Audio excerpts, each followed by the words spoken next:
নমস্কার।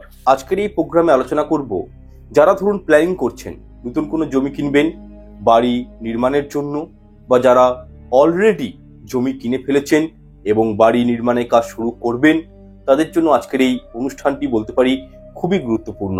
এবং যারা ইতিমধ্যেই বাড়ি নির্মাণ কার্য শুরু করে দিয়েছেন, তারাও কিন্তু আজকের এই অনুষ্ঠানটি দেখুন। আশা করছি অনেকখানি উপকৃত হবেন।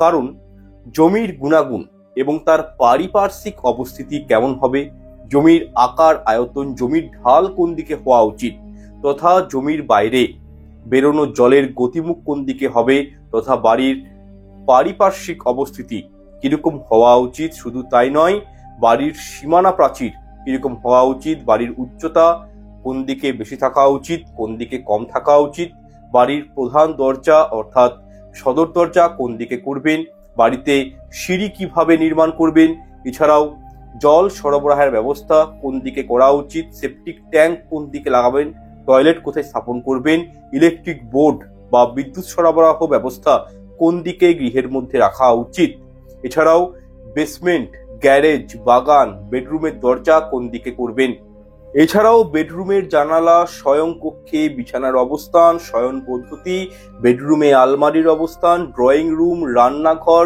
ডাইনিং রুম, ঠাকুরঘর, study room, store room, guest room, balcony বা গৃহপালিত পশু পাখিদের থাকার স্থান, সার্ভেন্টস রুম কোন দিকে হওয়া উচিত এবং আবর্জনা বা ডাস্টবিনের স্থান কোন দিকে হওয়া উচিত। ওভারঅল এই প্রত্যেকটা বিষয় নিয়ে খুব সংক্ষিপ্ত আকারে কিন্তু ডিটেলসে আপনাদের সঙ্গে আলোচনা করব। সুতরাং যারা ভাবছেন নতুন ঘর তৈরি করবেন, মাথায় এরকম কোনো প্ল্যান রয়েছে বা জায়গা জমি কিনবেন ভাবছেন, তাদের জন্য অবশ্যই বলবো যে এই ভিডিওটি স্কিপ না করে সম্পূর্ণ দেখুন।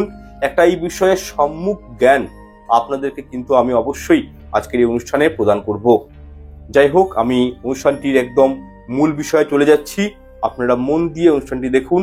আশা করছি অনেক কিছু আজকের এই প্রোগ্রামের মাধ্যমে আপনারা জানতে সক্ষম হবেন। তবে তার আগে অনুরোধ করব, চ্যানেলে নতুন হলে চ্যানেলটি সাবস্ক্রাইব করে পাশে থাকা বেল আইকনটি অন করে রাখবেন এবং অবশ্যই একটি লাইক করে দিবেন, বন্ধু বান্ধবীদের সঙ্গে শেয়ার করে দিবেন এবং এই বিষয়ে আপনাদের যে মতামত রয়েছে, প্রশ্ন রয়েছে, সেটা পারলে একটু কমেন্ট সেকশনে কমেন্ট করে দিবেন। এতে আমরা অত্যন্ত অনুপ্রাণিত হব। নাম্বার 1, জমির আকার। দেখুন, এক্ষেত্রে বলবো জমির পরিমাণ যেমনই হোক না কেন, অর্থাৎ 5 শতক, 10 শতক, 1 বিঘা, যেরকমই আপনারা জমি ক্রয় করুন না কেন পরিমাণে, কিন্তু সেই জমির আকৃতিটি যেন সামঞ্জস্যপূর্ণ হয়। অর্থাৎ যে জমি আপনারা কিনবেন তার 4 কোণ যেন সমান হয় এবং জমিটি যেন সমতল হয়। নাম্বার 2, বর্গাকার, আয়তকার, অর্থাৎ যার দৈর্ঘ্য ও প্রস্থের অনুপাত 2:1, এরকম জমি কিন্তু সর্ব উৎকৃষ্ট বলে মনে করা হয় এবং এরকম জমিতে বাসভবন নির্মাণ করা খুবই শুভ বলে মনে করা হয়। এটি অত্যন্ত বলতে পারি উপযুক্ত জমি বাড়িঘর নির্মাণের ক্ষেত্রে। নাম্বার 3, বিষমবাহু, ত্রিভুজাকৃতি, ডিম্বাকৃতি জমি বা অনিয়মিত আকৃতির জমি বাসভবন নির্মাণের জন্য কিন্তু অশুভ।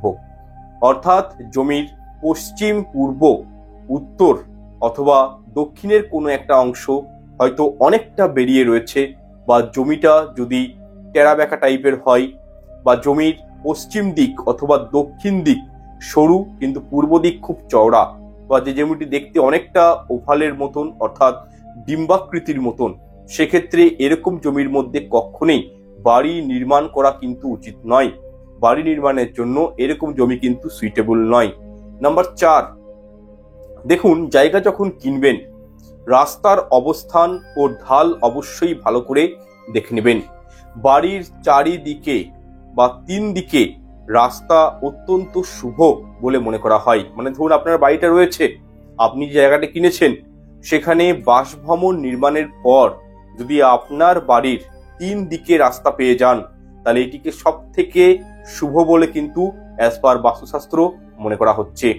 নাম্বার 5, বাড়ির পারিপার্শ্বিক রাস্তার ঢাল যদি উত্তর দিক বা পূর্ব দিকে হয় তবে তা খুব ভালো। এই ঢাল যদি দক্ষিণ পশ্চিম বা দক্ষিণ পশ্চিমে হয় তা কিন্তু খুব একটা শুভ নয়। দিকগুলো পারলে খাতায় লিখে রাখবেন, কাজে লাগবে। অর্থাৎ আপনার বাড়ির সামনে যে রাস্তাটি গেছে সেই রাস্তা যদি পূর্ব দিক করে একটু নিচু হয় তা শুভ বলে মনে করা হয়। নাম্বার 6, আপনারা যে জায়গাটি কিনেছেন সেই জমির বাইরে বেরোনো জলের গতির মুখ বা জমি থেকে নির্গত জলের গতিমুখ যদি উত্তর পূর্ব দিকে হয় তা অত্যন্ত শুভ বলে বিবেচিত হয়। তবে দক্ষিণ পশ্চিম বা শুধু দক্ষিণ দিক বা পশ্চিম দিকে এই জল বেরোলে তা শুভ বলে কিন্তু মনে করা হয় না। অর্থাৎ বৃষ্টি হলে জমির মধ্যে জমে থাকা জল যদি উত্তর পূর্ব কোণ দিকে প্রসারিত হয় তা খুবই কিন্তু ভালো বাস্তু নির্মাণের ক্ষেত্রে। আচ্ছা, এরপর আলোচনা করব বাড়ির পারিপার্শ্বিক অবস্থিতি সম্পর্কে। নাম্বার 1, সীমানা প্রাচীর।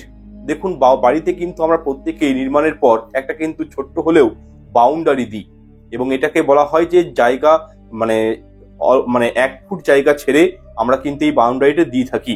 তো সেই ক্ষেত্রে এটাকে বলা হয় সীমানা প্রাচীর। এই ক্ষেত্রে বলবো বাড়ির চারিদিকে সমান প্রাচীর থাকবে, তবে দক্ষিণ পশ্চিম দিকের প্রাচীর একটু হলেও উঁচু করার প্রয়োজন।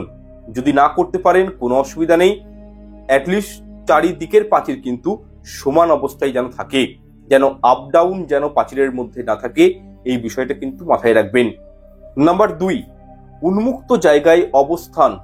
দেখুন, বাড়ি হোক বা কোনো বহুতল বিল্ডিং, উত্তর ও পূর্ব দিকের ছাড় যেন দক্ষিণ ও পশ্চিমের থেকে বেশি হয় তা নজর দেওয়া প্রয়োজন। অর্থাৎ বাড়ির পূর্ব কোণটা একটু বেশি ফাঁকা রাখবেন, কারণ উত্তর পূর্ব কোণে বাস্তুপুরুষের মাথা থাকে এবং এই জায়গায় ভারী কোনো জিনিস কিন্তু রাখবেন না।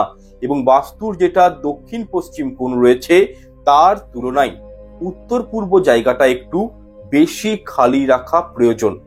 নাম্বার 3, বাড়ির উচ্চতা কোন দিকে বেশি হওয়া উচিত? দক্ষিণ দিকে, পূর্ব দিকে, পশ্চিমে না উত্তরে? দেখুন, এক্ষেত্রে বলবো দক্ষিণ পশ্চিম দিকে বাড়ির উচ্চতা একটু কিন্তু বেশি রাখবেন বা সেই দিকে আপনারা বাড়ির চিলা কোঠাও নির্মাণ করতে পারেন। এটি সব থেকে ভালো বলে শাস্ত্রে গণ্য করা হয়। নাম্বার 4, প্রধান প্রবেশদ্বার অর্থাৎ বাড়ির সদর দরজা কোন দিকে নির্মাণ করা সব থেকে শুভ? এই ক্ষেত্রে দেখুন, আপনার বাস্তুর উত্তর অথবা পূর্বমুখী প্রবেশদ্বার জেনে রাখুন সব থেকে উত্তম বলে বাস্তুশাস্ত্র মতে গণ্য করা হয়েছে।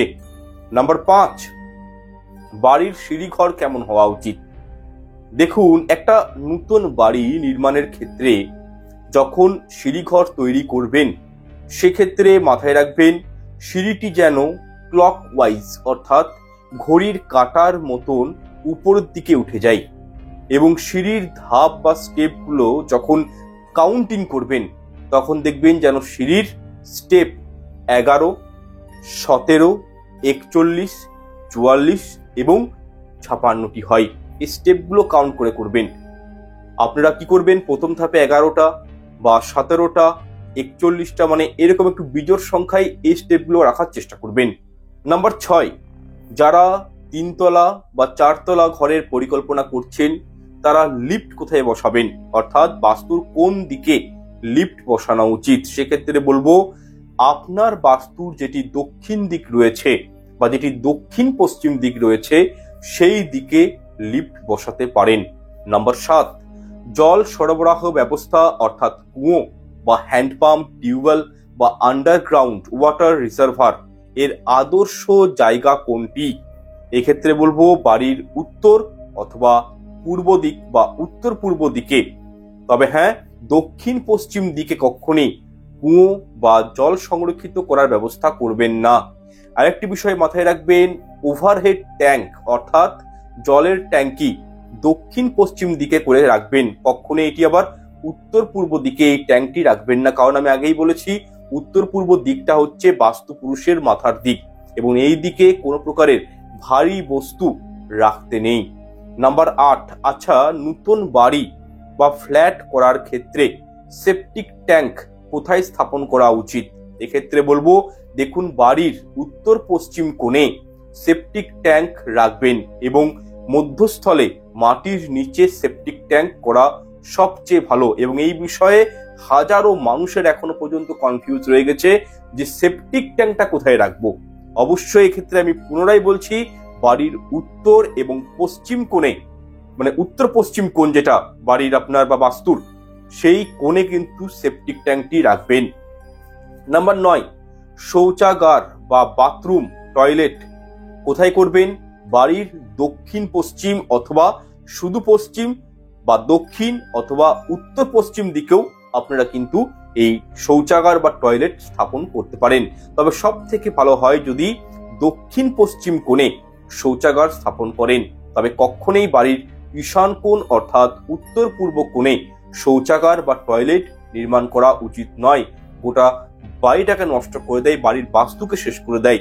এরপর নাম্বার 10, বিদ্যুৎ সরবরাহ ব্যবস্থা অর্থাৎ মেন ইলেকট্রিক বোর্ড, মিটার, এগুলো কোথায় বসাবেন? গৃহের মধ্যে। সেক্ষেত্রে দেখুন বাড়ির দক্ষিণ পূর্বে বিদ্যুৎ সংযোগের জন্য মিটার ঘর তৈরি করতে পারেন। যদি সেখানে পর্যাপ্ত পরিমাণ জায়গা না থাকে, বিকল্প হিসাবে দক্ষিণ দিক বা উত্তর পশ্চিম কোণে ইলেকট্রিক মিটার বোর্ড লাগানো চাই। তবে উত্তর পূর্ব বা উত্তর দিকে কখনোই বিদ্যুৎ সংযোগ ব্যবস্থা রাখা যাবে না। নাম্বার 11, নতুন বাড়ি নির্মাণের ক্ষেত্রে বাড়ির ছাদটি কেমন হবে সেই বিষয়ে বললে দেখুন, ছাদ অর্থাৎ রূপ এটি হবে একটু অবতল প্রকৃতির। কারণ সমতল ছাদ হলে তা অপেক্ষাকৃত বেশি দেখবেন গরম হয়ে যায় ও বৃষ্টির জল জমে থাকে। তাই ছাদের মধ্যে একটু ঢালু রাখার চেষ্টা করবেন এবং ছাদের ঢালু রাখবেন কোন দিকে? উত্তর দিক করে। নাম্বার 12, বাড়ি নির্মাণের ক্ষেত্রে ট্যারিস বা টেরাস কোন দিকে হওয়া উচিত? এক্ষেত্রে দেখুন বাড়ির যেটা উত্তর পূর্ব দিক রয়েছে বা শুধু উত্তর দিক রয়েছে, সেই দিকটি হলো ট্যারিস বা টেরাস করার আদর্শ একটি স্থান। নাম্বার 13, মেজেনাইন ফ্লোর বাড়ির দক্ষিণ দিকে নির্মাণ করতে পারেন এবং এই মেজারমেন্ট ফ্লোর হচ্ছে দুইটি গৃহতলের মধ্যবর্তী উচ্চতা সম্পন্ন কোনো গৃহতলকে মেজানাইন ফ্লোর বলা হয়। সুতরাং এটি কিন্তু কোন দিকে করবেন? বাড়ির দক্ষিণ দিকে রাখবেন। নাম্বার 14, এরপর জানিয়ে দেব বাড়ির মধ্যে বেসমেন্ট কোন দিকে করা সব থেকে আদর্শ বলে মনে করা হয়। এক্ষেত্রে বলবো দেখুন দক্ষিণ পশ্চিম দিকে বেসমেন্ট আপনারা কিন্তু কখনোই করবেন না। বাড়ির দক্ষিণ পশ্চিম কোণে কখনোই বেসমেন্ট করতে নেই। এক্ষেত্রে উত্তর অথবা পূর্ব দিক হলো আদর্শ স্থান বেসমেন্ট করার জন্য। নাম্বার 15, গ্যারেজ বাড়ির মধ্যে গ্যারেজ কোথায় হওয়া উচিত? সেক্ষেত্রে বলবো 2 হুইলার হোক 4 হুইলার হোক আপনার কার আপনারা বাড়ির মধ্যে রাখতে পারেন কোন দিকে? এক হয় উত্তর পশ্চিম দিকে বা দক্ষিণ পূর্ব দিকে।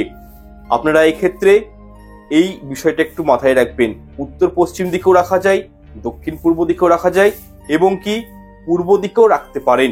তবে এন্ট্রান্স সবসময় কিন্তু এক হয় উত্তর অথবা পূর্ব দিকে করার চেষ্টা করবেন। নাম্বার 16, আচ্ছা বাড়ি নির্মাণের ক্ষেত্রে পর্যাপ্ত পরিমাণে জায়গা থাকলে অনেকেই কিন্তু দেখবেন খুব শখ করে একটা ছোট্ট বাগান তৈরি করেন। তাহলে এই বাগান আপনারা কোন দিকে করবেন? এক্ষেত্রে বলবো দেখুন বাস্তুর উত্তর পশ্চিম দিক হলো বাগান নির্মাণের সব থেকে আদর্শ একটি স্থান। নাম্বার 17, দেখুন একটা জমি যখন কেনা হয় তাহলে সেই জমি বা বাস্তুর একটা ব্রহ্মস্থান থাকে এবং জমি বা বাড়ির মধ্যস্থলটিকে অর্থাৎ বাড়ির মিডিল পয়েন্টটিকে বলা হয় ব্রহ্মস্থান, যেখানে বাস্তু পুরুষ বা বাস্তু দেবতার অবস্থান। সে কারণে এই ব্রহ্মস্থলে বিম, কলম, পিলার, দেওয়াল যেন না থাকে বা ঘরের কোনো ভারী আসবাবপত্র জিনিসপত্র এই ব্রহ্মস্থানে রাখা কিন্তু বর্জনীয়। তাই আগেকার দিনের দেখবেন মানুষেরা ব্রহ্মস্থানে সমগ্র ঘর হয়েছে কিন্তু বাস্তুর মধ্যে মধ্যখানটা ফাঁকা রাখতেন তখনকার দিনের মানুষেরা এবং একটি তুলসী মঞ্চ স্থাপন করে রাখতেন। যাই হোক, এরপর আলোচনা করব একটা নতুন বাড়ি নির্মাণের ক্ষেত্রে তার বিভিন্ন প্রকার ঘরের পারিপার্শ্বিক অবস্থান সম্পর্কে। নাম্বার 1, দেখুন বেডরুম। এই বেডরুম গৃহকর্তার যেখানে থাকেন, এই বেডরুম হওয়া উচিত দক্ষিণ পশ্চিম দিকে, অর্থাৎ যিনি হেড অফ দ্য ফ্যামিলি, যিনি রোজগার করছেন, ইনকাম করছেন, তার স্বয়ং কক্ষ হওয়া উচিত সর্বদা দক্ষিণ পশ্চিম দিকে। এছাড়াও স্বামী স্ত্রীর বেডরুম হবে দক্ষিণ পশ্চিম দিকে। নাম্বার 2, বেডরুমের দরজার অবস্থান কোন দিকে হওয়া প্রয়োজন? এক্ষেত্রে বলবো বেডরুমের দরজা উত্তর বা পূর্ব দিকে রাখা উচিত। এই দরজা দক্ষিণ বা দক্ষিণ পূর্ব বা দক্ষিণ পশ্চিমে রাখা খুব একটা কিন্তু সুখকর নয়। কি হয়, দাম্পত্য জীবনে একটা কিন্তু অশুভ বা নেগেটিভ ফল প্রভাব পড়ে। নাম্বার 3, দেখুন বেডরুমের জানালা সর্বদা উত্তর অথবা উত্তর পূর্ব অথবা উত্তর দিক শুধু পূর্ব দিকে হওয়া বাঞ্ছনীয়, এবং জানালাগুলো এমন ভাবে বসাতে হবে যাতে ক্রস ভেন্টিলেশনের একটা সুবিধা থাকে। আমি পুনরায় বলছি, বেডরুমের জানলা হওয়া উচিত উত্তর পূর্ব অথবা শুধু উত্তর দিকে বা পূর্ব দিকে হওয়া বাঞ্ছনীয়, অন্যদিকে করবেন না, বেডরুমের জানলার ক্ষেত্রে বলছি। নাম্বার 4, শয়নকক্ষে বিছানার অবস্থান। গৃহকর্তার শোয়ার খাট বেডরুমের দক্ষিণ পশ্চিমের দেয়াল থেকে কমপক্ষে 2 থেকে 3 ইঞ্চি দূরে রাখতে হবে। অনেকেরই একটা অভ্যাস আছে, খাটকে পুরোপুরি দেয়ালের সঙ্গে সেটিয়ে রাখেন, এমনটা করবেন না। দক্ষিণ পশ্চিমের দেয়ালের কাছে যদি খাট আপনাদের থাকে, অবশ্যই 2 থেকে 3 ইঞ্চি দূরে সরিয়ে রাখবেন দেয়াল থেকে খাটটিকে। যাই হোক, নাম্বার 5, ঘুমানোর পদ্ধতি অর্থাৎ শয়ন পদ্ধতি কিরকম হওয়া উচিত? অ্যাজ পার বাস্তুশাস্ত্র বলা হয়েছে, রাত্রিবেলায় যখন ঘুমাবেন তখন বাড়ির প্রত্যেক সদস্যকে পূর্ব দিকে মাথা ও পশ্চিম দিকে পা করে ঘুমানো খুবই শুভ ফলদায়ী হয়ে থাকে। এতে পরিবারের সদস্যদের আয়ু বৃদ্ধি হয়। নাম্বার 6, বেডরুমে ওয়ার্ড্রপ এবং আলমারি কোন দিকে রাখা উচিত? এক্ষেত্রে বলবো গোদরেজ বা আলমারি ঘরের দক্ষিণ দিকে রাখবেন উত্তর দিকে মুখ করে, এবং পশ্চিমে খাটের পাশে গোদরেজ বা আলমারি রাখা প্রয়োজন। এবং টাকা পয়সা, সরকারি কাগজপত্র বা কোনো দরকারি ডকুমেন্ট, গহনাগাটি, অর্নামেন্টস এই আলমারিতেই কিন্তু আপনারা রাখতে পারেন। নাম্বার 7, একটা বাড়ির ক্ষেত্রে দেখুন ড্রয়িং রুম কোন দিকে করা উচিত? সেক্ষেত্রে বাস্তুশাস্ত্র বলছে ফ্ল্যাট বা বাড়ির ক্ষেত্রে পূর্ব অথবা উত্তর পশ্চিমের ঘরটি ড্রয়িং রুম বা বসার ঘর হিসাবে সর্বদা ব্যবহার করা উচিত। তবে দক্ষিণ দিকে এই ধরনের ঘর ব্যবহার করা কিন্তু উচিত নয়, দক্ষিণ দিকে কোনোভাবেই ড্রয়িং রুম নির্মাণ করা কিন্তু উচিত নয়। নাম্বার 8, রান্নাঘর কোন দিকে করা উচিত? দেখুন অগ্নিকোণ অর্থাৎ দক্ষিণ পূর্ব কোণকে বলা হয় অগ্নিকোণ, এবং এই অগ্নিকোণ হচ্ছে রান্নাঘরের জন্য সব থেকে আদর্শ একটি দিক। যদি কোনো কারণে এই দিকে সম্ভব না হয়, সেক্ষেত্রে আপনারা উত্তর পশ্চিম দিকেও রান্নাঘর করতে পারেন, কিন্তু কোনোভাবেই রান্নাঘর ঈশান কোণ বা উত্তর পূর্ব দিকে করবেন না। এছাড়াও রান্না করার প্ল্যাটফর্ম টেবিলটা এমন ভাবে আপনারা সেট করবেন, রান্নাঘরে রাখবেন, যাতে রান্না করার সময় রাঁধুনির মুখ যেন অলওয়েজ পূর্ব দিকে অথবা পূর্ব দিকে মুখ করে যেন থাকে, রাঁধুনি যিনি রান্না করছেন তার যেন মুখ পূর্ব দিকে থাকে। অর্থাৎ পূর্ব দিকে মুখ করে রান্না করা গৃহস্থ পরিবারের জন্য সব থেকে শুভ বলে মনে করা হয়। এছাড়াও রান্নাঘরে কল, ফিল্টার ও জল সম্বন্ধীয় যে কোনো বস্তু অবস্থান হওয়া উচিত কোন দিকে? উত্তর পূর্ব দিকে। নাম্বার 9, ডাইনিং রুম কোন দিকে হওয়া উচিত? এক্ষেত্রে দেখুন রান্নাঘরের অবস্থানের উপর নির্ভর করে ডাইনিং রুম, এবং এর প্লেসমেন্ট বাড়ির বা ফ্ল্যাটের পূর্ব অথবা পশ্চিম দিকের ঘরটি ডাইনিং রুম হিসাবে আপনারা নির্মাণ করতে পারেন, ব্যবহার করতে পারেন।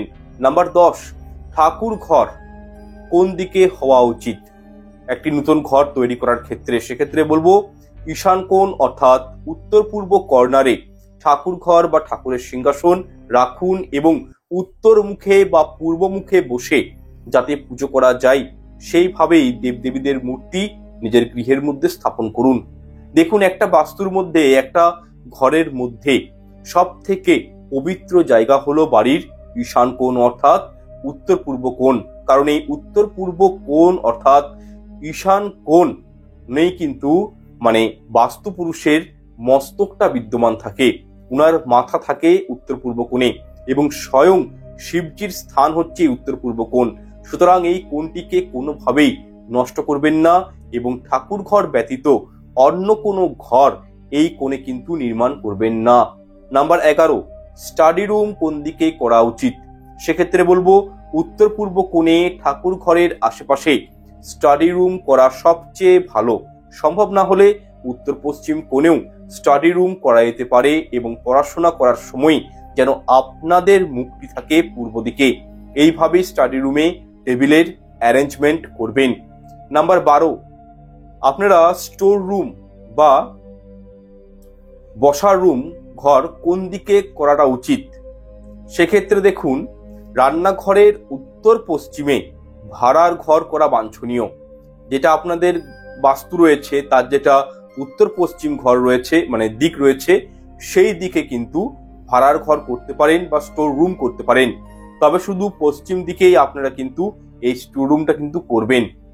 নাম্বার 13, গেস্ট রুম বা অতিথিয়ালয় কোন দিকে করা উচিত? এক্ষেত্রে বলবো বাড়িতে কোনো অতিথি এলে বা থাকলে তাদের জন্য আপনার বাস্তুর উত্তর পশ্চিম বা দক্ষিণ দিকে একটি গেস্ট রুম বা অতিথি নিবাস নির্মাণ করতে পারেন।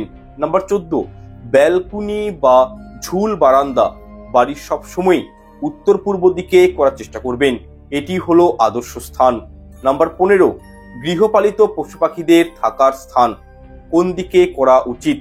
এক্ষেত্রে বলবো যারা বাড়িতে বেড়াল, কুকুর বা খরগোশ জাতীয় কোনো পশু পাখি পুষতে চান, সেক্ষেত্রে বলবো বাড়ি অথবা ফ্ল্যাটের উত্তর পশ্চিম কোণটি বরাদ্দ রাখবেন, অর্থাৎ পশু পাখিদের থাকার স্থানটি বাড়ির উত্তর পশ্চিম কোণে করার চেষ্টা করবেন। Number 16, servants room. এক্ষেত্রে দেখুন বাড়ির কাজের লোকেদের থাকার জন্য সব থেকে ভালো দিকটি হলো দক্ষিণ পূর্ব বা উত্তর পশ্চিম কোণ যেটা রয়েছে বাস্তুর মধ্যে। এই জায়গাতে কোনো রুম থাকলে আপনারা সেখানে কিন্তু আপনাদের গৃহের সার্ভেন্টসদেরকে রাখতে পারেন, কাজের লোককে রাখতে পারেন। নাম্বার 17, জুতো রাখার স্থান বা রেক সবসময় নিজের বাড়ির বা ফ্ল্যাটের দক্ষিণ বা পশ্চিম দিকে রাখার চেষ্টা করবেন। এছাড়াও দক্ষিণ পূর্ব দিকের কর্নারে জুতো রাখার ব্যবস্থাও করতে পারেন। নাম্বার 18, আবর্জনা বা ডাস্টবিন রাখার স্থান গৃহের মধ্যে সবসময় চেষ্টা করবেন বাড়ির দক্ষিণ দিকে রাখার এবং ঘরের মধ্যে নোংরা আবর্জনা স্ট্যাক করে কখনোই রাখবেন না, অত্যন্ত নেগেটিভিটি ঘরের মধ্যে তৈরি হয়। যদি কোনো কারণে দক্ষিণ দিকে জায়গা না পান ডাস্টবিন করার জন্য, রাখার জন্য, সেক্ষেত্রে আপনার বাড়ির উত্তর পশ্চিম কোণেও ডাস্টবিনের জায়গা করতে পারেন, রাখতে পারেন। তবে কোনো মতেই ব্রহ্মস্থান, বাড়ির যেটা বাস্তুর ব্রহ্মস্থান রয়েছে বা যেটা পূর্ব উত্তর পূর্ব দিক রয়েছে, সেই ঈশান কোণে কিন্তু কখনোই আবর্জনা বা ডাস্টবিন কিন্তু ফেলে রাখবেন না। যাই হোক, এতক্ষণ আমরা যা আলোচনা করলাম তা সবই বাড়ি বা ফ্ল্যাট নির্মাণ বা ক্রয় করার সময় কি কি সতর্কতা, রীতিনীতি, বাধা নিষেধ মেনে চললে সংশ্লিষ্ট বাড়ি বা ফ্ল্যাটটি বাস্তুশাস্ত্র সম্মতভাবে হবে, মূলত কিন্তু তা নিয়ে। তবে অনেক ক্ষেত্রে দেখা যায় শুধুমাত্র একটু সচেতনতার অভাবে বাড়ি বা ফ্ল্যাট নির্মাণের সময় এই বাস্তুশাস্ত্র বিধান না মানার ফলে বসবাসকালীন অবস্থায় পরিবারের সদস্যদের মানহানি, রোগ জ্বালা, বিপদ আপদ এবং কি প্রচুর পরিমাণে অর্থ নাশ পর্যন্ত হয়ে থাকে। সেক্ষেত্রে যারা একটু নিয়ম মেনে নিজের স্বপ্নের বাড়িটি তৈরি করবেন, তারা কিন্তু আগাম ভবিষ্যতে অবশ্যই একটা আপনাদের মধ্যে প্রসপারিটি থাকবে এবং আগাম ভবিষ্যৎটা কিন্তু আপনাদের অবশ্যই ভালো হবে। যাই হোক, বাস্তুশাস্ত্র বলছে এই নিয়মগুলো না মেনে চললে কি কি নেগেটিভ প্রভাব মানব জীবনে পড়তে পারে। সেক্ষেত্রে কয়েকটা নেগেটিভ প্রভাব আপনাদেরকে বলে দিচ্ছি আমি। এগুলো কিন্তু অ্যাজ পার বাস্তুশাস্ত্রের মধ্যে বলা হয়েছে, সেহেতু এগুলো একটু মেনে চলার চেষ্টা করবেন। নাম্বার 1, যিনি গৃহকর্তা রয়েছেন এবং গৃহকর্তা সহ পরিবারের বিভিন্ন সদস্যদের অসুখ বিসুখ জীবনে কিন্তু লেগেই থাকবে এই নিয়মের উল্লঙ্ঘন হলে। নাম্বার 2, দাম্পত্য কলহ ও পারিবারিক কলহ সর্বদাই পরিলক্ষিত হবে। নাম্বার 3, যে কোনো শুভ কাজ দীর্ঘদিন ধরে দেখবেন কোনো না কোনো কারণে আপনাদের আটকে রয়েছে। নাম্বার 4, কারণে অকারণে পুত্র বা কন্যার বিবাহযোগ কিছুতেই সম্পন্ন হবে না। বিয়ের সম্বন্ধ আসবে কিন্তু বিয়ের ঘর ভেঙে যাবে।